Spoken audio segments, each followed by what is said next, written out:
right now. I ain't choose the game chose me. I'm a champion, I need some trophy. This would definitely be a trio to be reckoned with. LeBron James delivering AD dynamite. Westbrook, he just doesn't stop. I'm a champion, I need some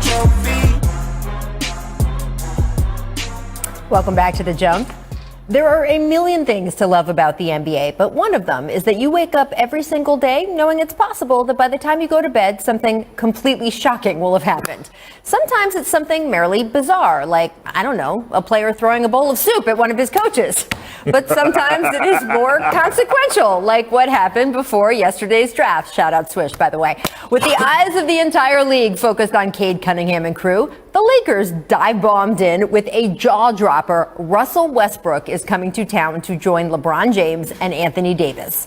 The deal sent Kyle Kuzma, Montrezl Harrell, Kentavious Caldwell-Pope, and last night's number 22 pick to the Wizards, who immediately turned it around for a separate trade. And all of that is interesting, and we're going to unpack all the details in a minute. But also, let me repeat. Russell Westbrook is joining LeBron and AD on the Lakers, an alliance that the LA Times reports was forged 2 weeks ago in a secret meeting between the three superstars at LeBron's house. According to longtime Lakers beat writer Broderick Turner, Russ told LeBron and AD in that meeting he is okay playing off the ball to allow LeBron to initiate the offense, just as he did in Houston with James Harden.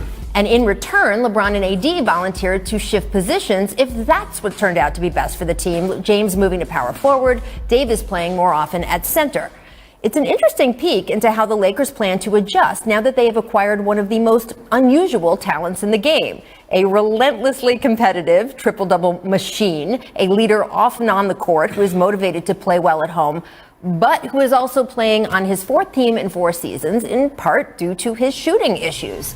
That last part seems of particular concern for the Lakers, who finished this past season ranked 25th in the league in three-pointers made per game. In fact, LA's lack of shooting was such an issue that when earlier in the day yesterday, the Lakers seemed to instead be working on a deal to acquire Buddy Hield from Sacramento, that was hailed as a smart move. After all, only Steph Curry sank more three-pointers last season than Hield. The floor space he opens up is significant, or well, it would have been for LA. Instead, the Lakers chose to close the deal for Westbrook, which also prompted immediate questions about Bradley Beal's future in DC. If Russ was jumping ship, was Beal next? Wizards GM Tommy Shepard has said absolutely not. And if you look closely at this trade, you certainly can see the threads with which Shepard intends to sew together a roster tailored around Beal. KCP is one of Brad's closer friends in the league. The trade also gave the Wizards more depth and the kind of cap flexibility that frankly seemed impossible just a year ago when Washington was facing 3 more years of John Wall's Supermax. Now, whether the plan works well enough to make Beal want to stay remains to be seen, as does whether the Russell Westbrook experiment works for the Lakers.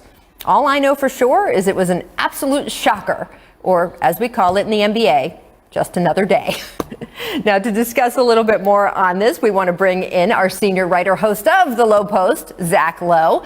Zach, how do you think that Russ fits with AD and LeBron? So at the risk of making Mr. Measles, Moody, Mahdi mad at me up there, I don't love this for the Lakers. I would rather, so I'm looking at an alternative where I could have Dennis Schroeder re-signed, Buddy Hield, keep KCP, maybe keep my pick. I'm probably doing that instead of Russ because it helps my depth and the shooting problems are going to be real. But look, the fact is we can talk about shooting and spacing and who's going to take the last shot and all this. These guys are 3 great players, and talent and smarts and just all-out ferocity can sometimes make up for not so great spacing. And the West does not have an overwhelming favorite anymore that you look at and say, you know, that's a team that's unbeatable. You know, Kawhi's injured, Jamal Murray's injured. So it's right there for the taking. They can still do it, but I don't love the fit. I would rather like that other fit with more shooting because here's one of the great axioms of LeBron's career. If LeBron is the best shooter on the floor, you haven't done a good enough job building around LeBron. Now, they'll get shooters. They'll probably bring back some of their own free agents, but the shooting is going to reach a critical level, and in the half court, this team's going to have to prove that it can score. But like Perkins is going to say, Russ is a great player. They're going to figure a lot of it out. And to me, the question is not just the spacing, because the Lakers have played in bad spacing before. It's the volume of shots Russ takes and the volume of bad long twos he takes. Is he really going to commit to playing off the ball? Is he really going to set screens and cut and all that and not just stand around the three-point arc? Because we've heard that song before and we haven't seen it play out in real time. The Lakers are going to be great either way because LeBron and AD are great. I just like that first iteration with Hield, Schroeder, KCP, etc. a little bit better than this one. Well, can we take a moment right now and recognize Zach Lowe with the new haircut, the new look? I see you, Zach Lowe, with the little boosted First fade, thing man. RJ said to him also. He got the little boosted fade on himself, looking real fresh right now. I just want to acknowledge you to that point first, Zach. But look, listen, let me say this to you, okay?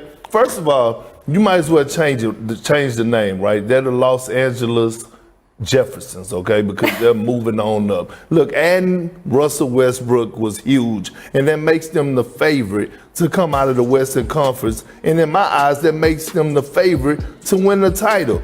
We keep talking about Russell Westbrook and his shot making or shot taking thing that we just keep painting this narrative about him. But he's led the league in assists 3 times throughout his career. He led the league in assists last year when he was playing with a whole bunch of G League guys. One thing that we do notice that Russell Westbrook hasn't played with a big like Anthony Davis. And if Anthony Davis can commit to playing the center position and him and Russell Westbrook is in a pick and roll, you better watch the hell out because you don't know how to stop it. Secondly, right, who did they just hire? One of our good friends, Fizdale. What did Fizdale coach LeBron at? With the Miami Heat. And who was with the Miami Heat? D Wade and LeBron James. Are they both shooters? No. Actually, D Wade shot like 33% from the three-point line. But they found ways to figure it out by cutting, by going to the mid-post area, by going on the low block, deep seals, things to that nature. You can surround them with shooting. Guys like JJ Redick is going to be up in free agency. I'm pretty sure he'll take a call from LeBron James saying, "Hey, JJ, we need you." Sure, Bron, I'm on my way. I'm trying to win my championship. Don't you think, Zach Lowe? And you try to find a way to get rid of Dennis Schroeder, bring back some assets, right? Sign and trade. I don't know what the market value is. That's not my department. But I will say this, Russell Westbrook, LeBron James, and Anthony Davis, watch the hell out. Zach, what do you think? I think Perk just suggested we get Mike Miller out of retirement, but I'm not sure. What do you think about the Lakers' ability to add some shooting? Well, first of all, they better bring back all their outgoing free agents like Alex Caruso and Taylor Horton-Tucker, both of whom are going to have a lot of competition for their services. Yeah, Perk is right. They'll get some shooters to come in the minimum, but who? Some of these wings like Reggie Bullock, Alec Burks, they're going to be out of the Lakers' price range. The Lakers have no money to offer. Minimums and the tax mid-level, that's it. It might be a guy like JJ who's at the end of his career and wants a ring, but look, JJ Redick's coming off a pretty uneven season. He's got to prove that he can compete defensively at the highest level if he's going to be on the floor during the finals. The Lakers are going to be fine. All I'm saying is if I'm presented with those two scenarios, I'm taking the one with Buddy and Dennis just by a little bit over this one, but they're going to be exciting to watch, that's for sure. And clearly, LeBron and AD want to play with Russ. I mean, that's certainly what the reporting is, so that's got to be a factor as well. I will say the same thing for the Lakers that we said about the Raptors earlier in the show. I don't think they're done yet, so let's see how things pan out over the next week. Free agency on Monday never stops in this league.